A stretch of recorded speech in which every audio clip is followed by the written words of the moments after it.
Namaskar. In yoga, our palms, our hands have a significant role and acts as a universal remote for not only our entire system but also to control various other aspects outside our environment. Asanas are everywhere. It's in YouTube, magazines, newspapers. So a lot of people told me that please tell something which is a little different from the rest and is also easy to do and very effective. That's the reason these two. Plus I'm going to show you how to do a proper Mudra yoga as well as how to chant Om. 80% of the people do it in wrong way, and if done correctly, there are various benefits which I will explain you in a while in a scientific way. As we are progressing, many smart houses, smart cars, all these are coming up. What it means is more control, better efficiency, and along with that you get a device which is called universal remote.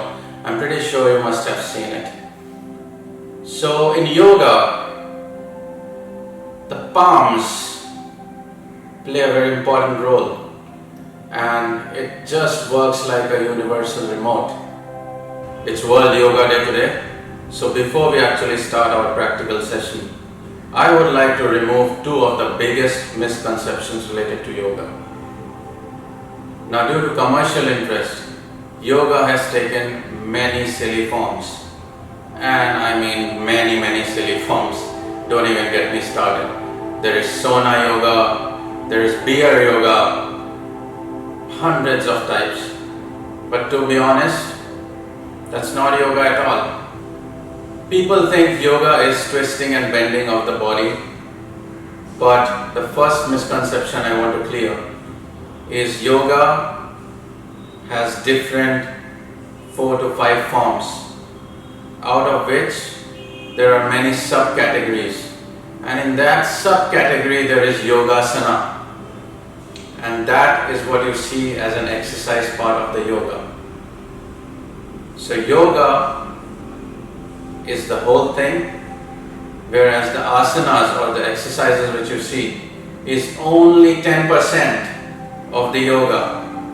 So if you are doing asanas, you are only achieving 10 to 15% max. There are various breathing techniques, there are mudra techniques, there are trataks, there is sadhana, dhyan, many others. You can achieve it through in any form. But given that, you have to do it properly, not in a commercial way. The second misconception is people get confused with Upanishads versus chants. There was an Indian wedding going on, and the person marrying was asking the Pandit, "Can you explain me the meaning?" Well, if you don't know, let me tell you this. Mantras and chants are not meant for the meaning. They are meant to create a certain frequency for a certain aspect. There are chants that can make you angry using a certain frequency. There are chants that can calm you down using certain frequency. So chants are nothing but a science of voice modulation and vibrations to use frequencies. It is not meant for meaning of it. So first, the Om chant. Now to begin the Om chant, here's the proper method to do it. It should be done in odd number of minutes, which means you can do it for 5 minutes, 9 minutes, 15 minutes, like that. And whatever minute you choose, the first half you should practice dividing A, O and And the next half you should chant it together. Let me show you how. You can put your earphone on, close your eyes and do it along with me. Sit in a relaxed position. Doesn't matter, but your body should be relaxed. If you are uncomfortable or have a back problem, you can even sit on a chair or a stool. Second, both your hands, the index finger and the thumb, make a circle like this. Invert it Put it on your thighs. Relax your shoulders. Make sure your shoulders are completely relaxed. Close your eyes. Take a deep breath in. Chin little up. Take a deep breath in. And while saying your mouth should be slightly wide open.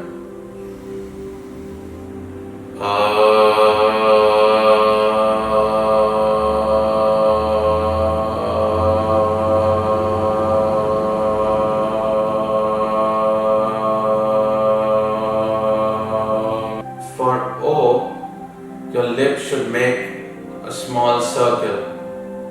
Let's start.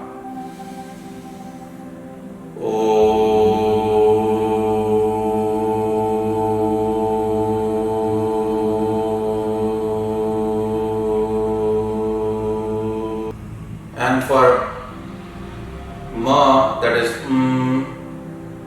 one more tip is keep your lips closed, and it should not come from your nose.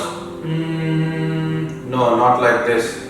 It should come 60% from your lungs and 40% from your nose. So you should feel vibration throughout your chest, your lips and your head.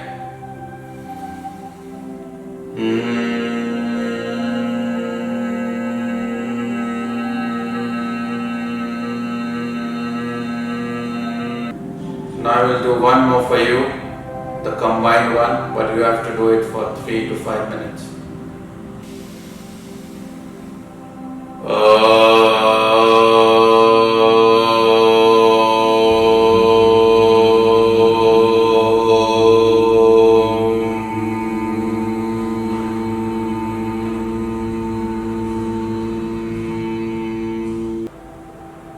Do not open your eyes immediately.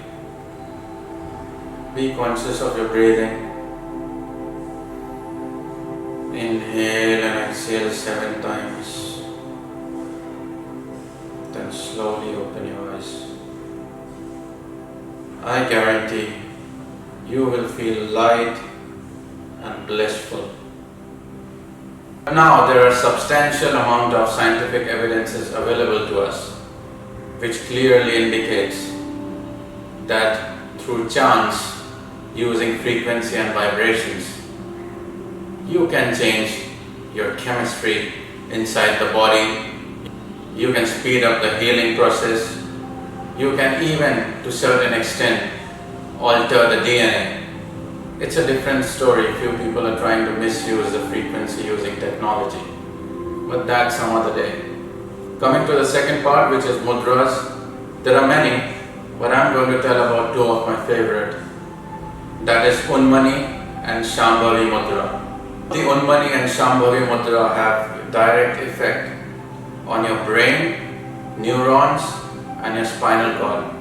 So basically its main aim is to rewire you in most optimum way.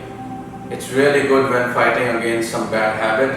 It aligns your internal system, and most importantly, it increases your sixth sense level. Now imagine how many good decisions you can take, how many bad things or people you can filter out if your sixth sense increases 100-fold.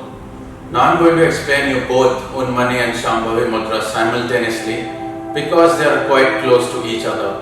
There is only slight 2 differences, rest all is the same. So to begin with, once again, both the hands, index and thumb, make a circle, invert, rest in your thighs.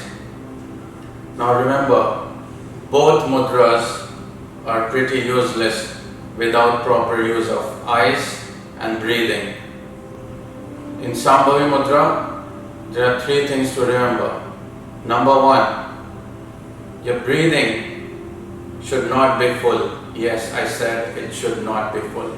It should be only 20% in and 20% out. You should not breathe fully in this mudra. The second point is the eyeball should be half upwards, like this. Chin a little bit up and eyeballs towards your forehead, slightly. And the third and most important is your eyelids should be half closed, like this. Not fully closed like this, not fully open either. It should be half closed, like this. Do this for 7 minutes. Now I call personally Unmani Mudra as a beginner step for Sambhavi. The reason being, in Sambhavi Mudra, there are a lot of you who will experience a rapid eye blinking like this when you're doing, or your eyeballs will automatically start doing like this without control. So in order to achieve control over the rapid movement of eyelids or eyeballs in Sambhavi, you can use Unmani Mudra, and in this there are two differences. So in Unmani Mudra, your breathing pattern changes. In this, you inhale, you hold it for 5 to 10 seconds, then exhale, again hold it for 5 to 10 seconds. The second change in Unmani is in this, you do not half close your eyelids. You keep your eyelids fully open, forcefully, and you look upwards towards your forehead. So it goes something like this.